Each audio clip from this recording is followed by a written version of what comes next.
नमस्कार, आप देख रहे हैं दृष्टि दर्पण न्यूज और मैं हूं आपकी होस्ट अनन्या। मेरठ से बड़ी खबर सामने आ रही है।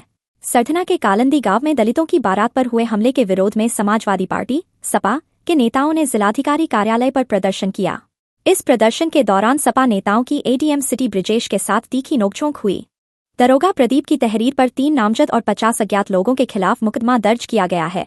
आरोप है कि सपा नेताओं ने प्रदर्शन के दौरान सरकारी कामकाज में बाधा डाली और शांति भंग करने की कोशिश की। कालंदी गांव में दलित दूल्हे को घोड़ी पर बैठा देखकर कुछ लोगों ने बारात पर हमला कर दिया था, जिसके विरोध में सपा ने जिलाधिकारी कार्यालय पर प्रदर्शन किया था। इस घटना के बाद समाजवादी पार्टी पर मुकदमा दर्ज होने पर सपा जिलाध्यक्ष एसएसपी से मिले और मामले की निष्पक्ष जांच की मांग की। सपा का कहना है कि दलितों के साथ अन्याय हुआ है और पार्टी उनके साथ खड़ी है। पुलिस मामले की जांच कर रही है। क्या कहना चाहते हैं? मेरा नाम रविंद्र प्रेमी है। मैं जिला कमेटी में उपाध्यक्ष और मेरठ कैंट विधानसभा प्रभारी हूँ।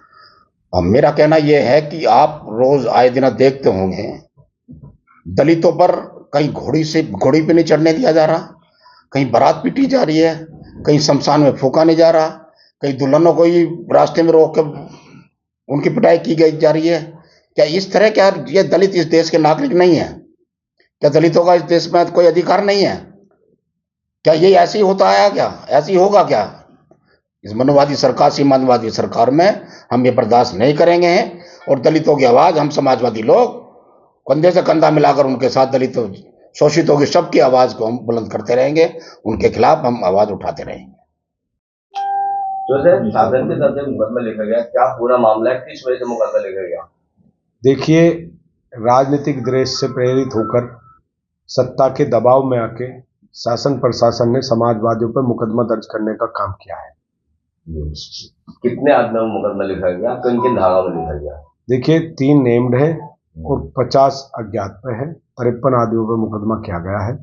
एफआईआर की कॉपी हमारे पास में आ चुकी है और उसमें सभी धाराएं लिखी हुई हैं। उन्होंने तो बहुत संगीन धाराओं में मुकदमा दर्ज कराया। इतने में नहीं होना चाहिए इस तरीके से लोकतंत्र में। आज आप कप्तान साहब को मिले थे, क्या आश्वासन मिला है? कप्तान साहब से मिले, हमने अपनी वाजिब बात रखी कि भाई समाजवादी जो हैं वो अनुशासित तरीके से धरना प्रदर्शन करते हैं। ये अनगलत और झूठे फरेब आरोप लगा के ये काम शासन प्रशासन ने लोकतंत्र की आवाज को दबाने के लिए, ये दबाव प्रेशर बनाने के लिए मुकदमा दर्ज किया है। मुकदमा को कारण बताया उन्होंने? उनका कथन तो ये है कि भाई एडीएम सिटी या वहाँ पे जो भी अधिकारी थे उनके साथ बदतमीजी हुई है, सड़क अवरुद्ध की गई है। आप सब मीडिया वाले हैं, रोज ही कलेक्ट्रेट में रहते हैं, क्या कोई वहाँ ऐसा आवागमन है? क्या कोई वहाँ पे हाईवे है? क्या हम धरना करने गए थे, हम अपना प्रदर्शन कर रहे थे, शांतिपूर्ण तरीके से अपना ज्ञापन दे रहे थे, वो हमारा मौलिक अधिकार भी है लोकतंत्र में। तो अब जब शासन प्रशासन सत्ता के दबाव में होता है तो कितनी संगीन धाराओं में कैसा मुकदमा लिख दे तो आप सब लोग जानते हैं। तो सिर्फ लोकतंत्र को कुचलने के लिए, विपक्ष को दबाने के लिए ये मुकदमा दर्ज किया गया है। क्या वीडियो के आधार पर मुकदमा दर्ज किया गया? अगर वीडियो के आधार पर मुकदमा दर्ज किया गया है तो वीडियो तो सारे में ही है, लाखों करोड़ों लोगों ने वीडियो देखी है, आप लोगों के पास भी होगी।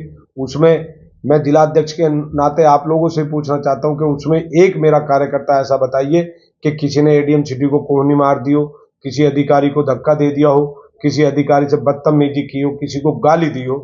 लेकिन हाँ, जोश दिखाया उन्होंने, अपनी जो है जज्बात दिखाए हैं उन्होंने, अपनी जो दिल की आवाज है वो निकालने की कोशिश की है। वो लोकतंत्र में हमारा मौलिक अधिकार भी है और हम आगे और मजबूत तरीके से और तेज आवाज में अपनी इस आवाज को उठाने का काम करेंगे। और जो हमने दलित शोषित पिछड़े, जो अभी कालंदी गांव में घटना हुई है मनुवादियों के द्वारा, क्योंकि दलित से वो जुड़ी हुई घटना थी और दलितों के प्रति ये जो गवर्नमेंट है हर देश की कैसा व्यवहार रखती है, कैसा रुख रखती है, ये आप लोग भी जानते हैं, मैं भी जानता हूं, क्योंकि समाजवादियों ने दलितों की आवाज को उठाया है और मजबूत विपक्ष का रोल अदा कर रही है।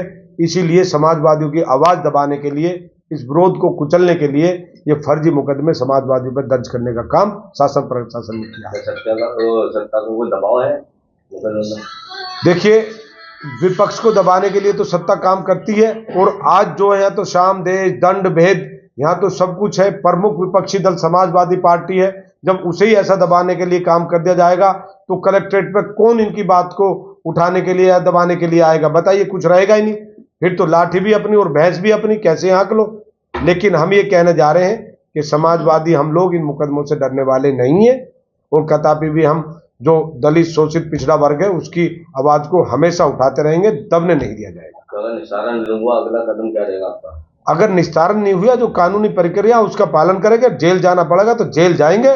हम नारा देंगे, ये समाजवादी कहाँ चले, जेल चले, जेल चले।